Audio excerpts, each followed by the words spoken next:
Good morning, Richard Malcolm here. It's Sunday, September the 19th, 2021. Last week I shared a little bit about the introduction to eschatology, which is the study of end times from a biblical perspective. And so really it's about a history, past, present, and future. So in order to understand the future, we need to look at some of the past. And history is really about his story. It's all about Jesus. And so if we look in the book of Daniel, chapter 9, starting at verse 23, and I'll read that. I think it's important to do that. At the beginning, so what happened here was Daniel's in Babylon under King Nebuchadnezzar.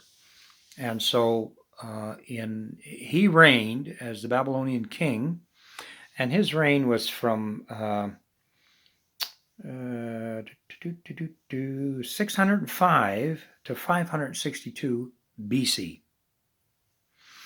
And so the siege of Jerusalem, where they were led into captivity, was in 587 BC. Okay, so when King Nebuchadnezzar came into Jerusalem, he destroyed the temple, the walls of the city, and a lot of the streets. Devastation. Led all the Jewish people into captivity that he deemed, that he could train like Shadrach, Meshach, and Abednego in the ways of the Chaldeans, things like that. Okay, so here we are. Daniel is having supplications and prayers for his people, for they have sinned, and the results was the destruction in Jerusalem. And so while he's doing this, the angel Gabriel shows up, and this is in chapter 9, and we're going to start in verse 23. At the beginning of the supplications, the commandment came forth, and I came to show thee, for thou art greatly beloved. Therefore understand the matter and consider the vision. Now here it is. 70 weeks are determined upon thy people and upon thy holy city, to finish the transgression, and to make an end of sins, and to make reconciliation for iniquity, and to bring in everlasting righteousness, and to seal up the vision and prophecy, to anoint the most holy. Okay, 70 weeks. 70 times 7 is 490. So 490 weeks, because this is a prophetic book, among other things, that the weeks scholars have determined to be years. So we're talking 490 years from the time that the commandment to go forth to rebuild the Jerusalem and the temple. Now here we see Artaxerxes was the Persian king that reigned from 465 to 425 BC. So we're talking about 150 years or so after King Nebuchadnezzar. So Nehemiah, the cupbearer, the Jewish cupbearer for the Persian king, let's just have a quick look at some of that and understand what that says. So Mr. Nehemiah, chapter 2, and it says here, and it came to pass in the month Nisan, in the 20th year of Artaxerxes the king, that wine was before him, and I took it up the wine. Okay, so here it is, the 20th year. So this puts it at 445 BC. And so you can look it up in Nehemiah chapter 2, where he has the story that he's upset, and the king wants to know why, and he says because his home, Jerusalem, has been destroyed and hasn't been rebuilt. And so eventually the king says, okay, take the time, take all you need, equipment, material, and rebuild Jerusalem and the city. So here we are, 445 BC. This is the beginning of the start of the 70 weeks, prophetically 490 years. And so it said in the vision in Daniel chapter 9, verse 24, that in 69 of those weeks, Messiah the Prince would come to make an end of sin. And so we view that as the crucifixion of Christ when he who knew no sin became sin for us, that we might become the righteousness of God in him.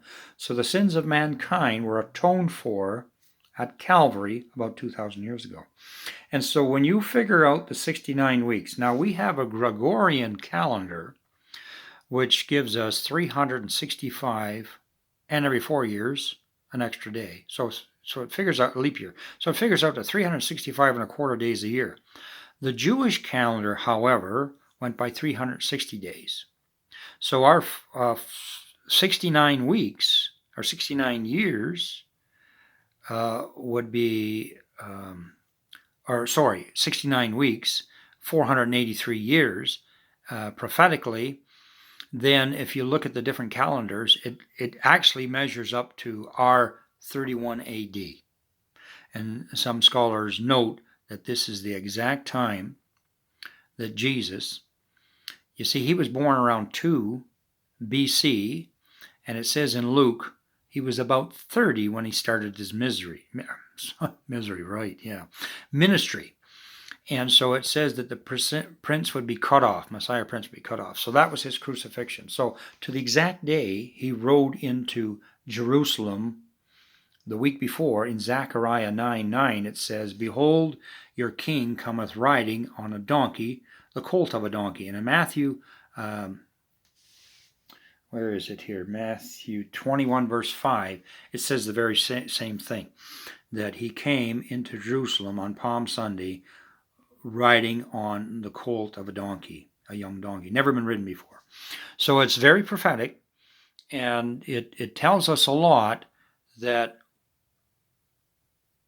Jesus fulfilled the prophecy of Daniel of the 69 weeks. And then he was cut off and he was crucified. And of course, we believe he was risen from the dead and ascended, and he now seated at the right hand of the Father, and also his Spirit inside each and every one of us as believers. Okay, so what does this mean? That means there's 1 week to go until the second coming of Christ, till he sets up his kingdom, and that's the end of all unrighteousness. So scholars believe that from the time that he was crucified until now, there's been a prophetic pause. The final week has not been yet brought about. And so this will be brought about.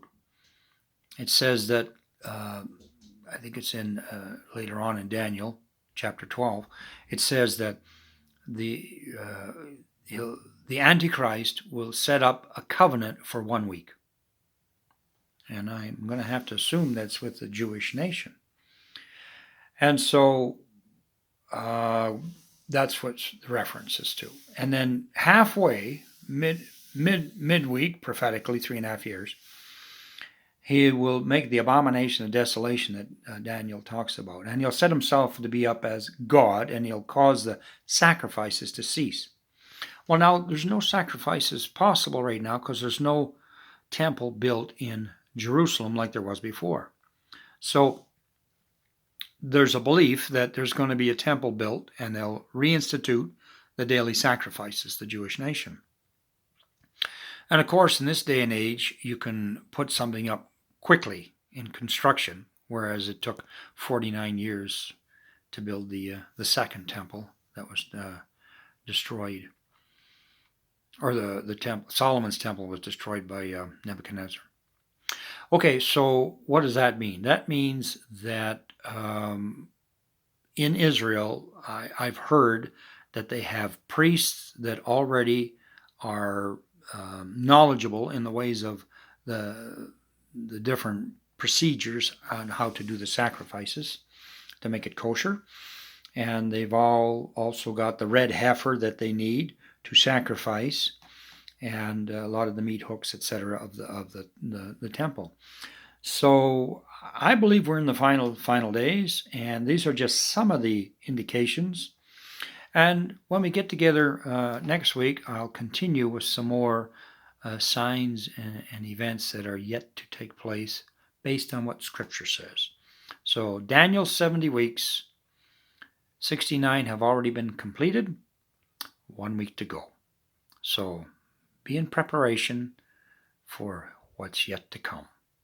Thanks. Have a good day. Bye for now.